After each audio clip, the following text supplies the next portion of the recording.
All right, Chael. So first up, good to run into you here today.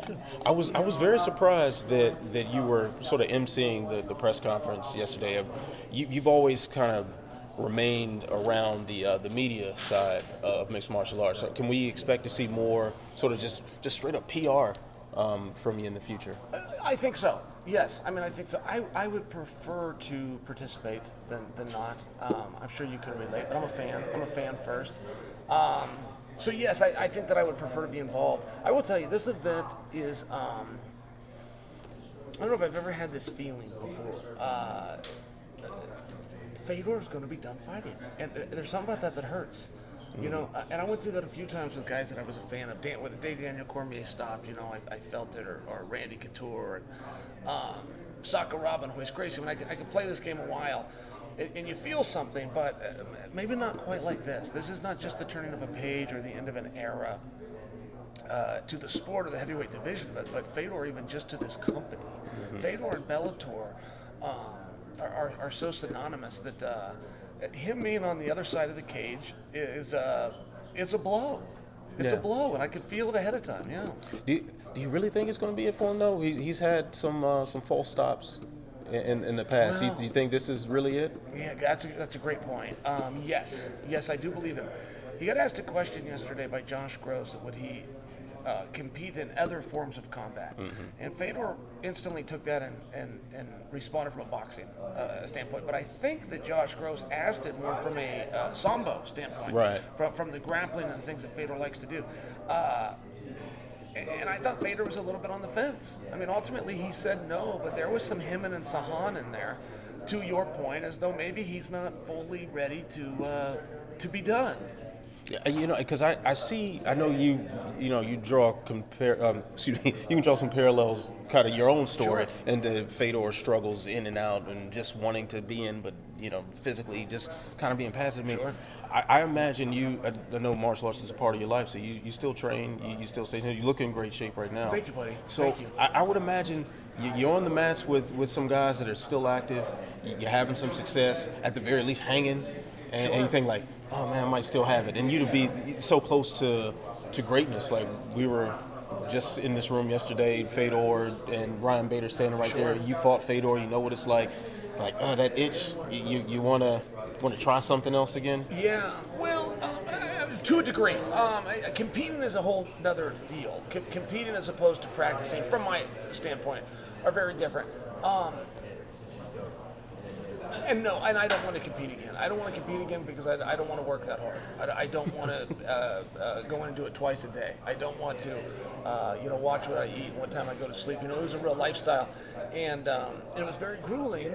But I do know what you mean, where the fantasy or maybe seeing yourself in a certain light that isn't quite a reality. I think that bites everybody to a degree.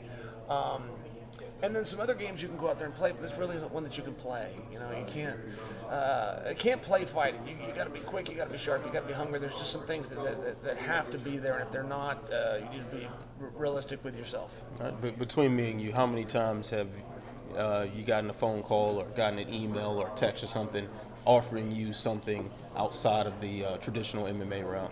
Quite a few. Oh, you mean like for combat? Yeah, for those Paul brother fights or Sure. something crazy like that. I was in the sweepstakes a long time ago. You might remember the Roy Jones. Yes, I remember Somebody was that. going to box Roy Jones. It was kind of like... Ended up being Tyson, right, for the Triller? He ended up doing it, but it was going to be Rampage for a while. And Rampage and Jones were going to, one round of this, one round of that. And then it was going to be Anderson and Jones. And I was somewhere in the sweepstakes. And then I got a call to fight Mike Tyson a couple of years ago. And we were going to go to Abu Dhabi. It was going to be on a rooftop of a skyscraper. I mean, it was weird. The whole thing was weird.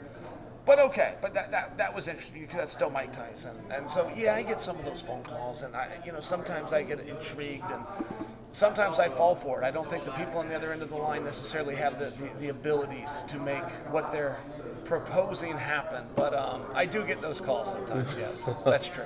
Well, as a guy who aspires to do more in media, your career is kind of a good one to watch because you've been at the big places. You've been with Fox, you've been with ESPN, CBS now, and you've had this very strange ability to not be the guy that Dana kicks out the door because you're working with Bellator, and you kind of cross those boundaries like Randy Couture couldn't, as far as maintaining relationships stuff. What's your secret? And you know what? I've gotten so much credit for that. I got so much credit for being able to do the UFC and Bellator.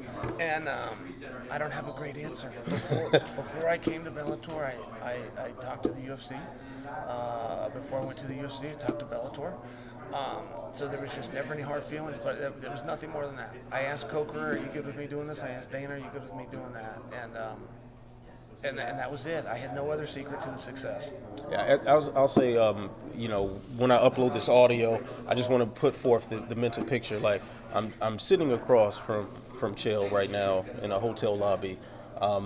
I almost didn't recognize Chael. He's got the glasses. You got the Clark Kent thing going on. What do you think of these? I like Are them, they a man. little I like much? them. I just got the call to get my glasses from Walmart right now because I'm going the cheap route. I got my contacts in right now. It's giving me headaches looking at my computer half the time. But you know, the glasses sort of, and the sweater, just it's kind of my style. Sure. I'd wear that too. It's you sort of got the comfortable charm about you. That's kind of appreciate that. Taking you far. I appreciate that. I didn't know that. I mean, I don't know that anyone. Yeah, here we go.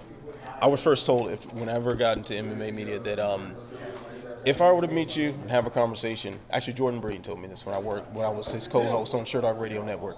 He said Chael's gonna make you feel like your best friend when you talk to him. What's up, fellas? See you, man. Nice to see you guys. Hey, you look big and strong, man. You look great. Corey, you always look good. Thanks, buddy. Yeah, so he always said, Chael's gonna make you feel like your best friend when you talk to him. So Jordan said that about Jordan me. did that, I didn't yeah. know Jordan. That makes me feel good. I met Jordan. I mean, Jordan Breen is. It's very hard to make it in this business, as you know. I mean, he's a guy that's been around for a couple of decades. Got the Jordan Breen show, and he worked with Sure Dog. But I haven't seen him since California. I'm trying to think of what fight it was because it was at least 10 years ago. It was before I was married. And so that makes me feel good that he said that. I didn't know that he even enjoyed our time together. I enjoyed him, so I appreciate that.